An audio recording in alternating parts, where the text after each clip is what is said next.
หืมมันขุบได้แล้วบ่จัก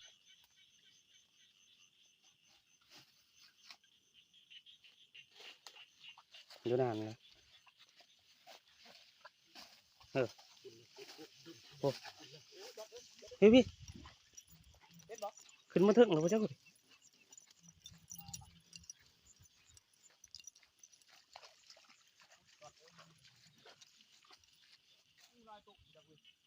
อกว่าเตี้ยมันเขาหูตัวนี้เว้ย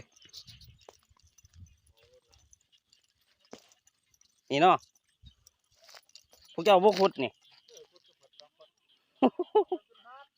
ได้เอาซะ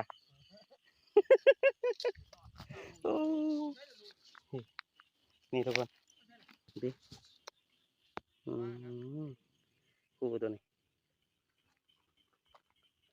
ขุดเอาบ่ได้เสียมหักถูกเป็นวะ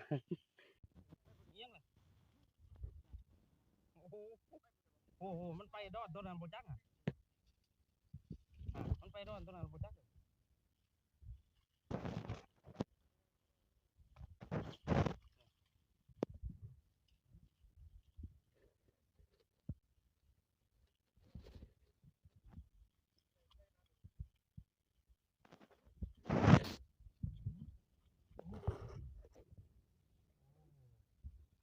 บ่ใหญ่บ่ได้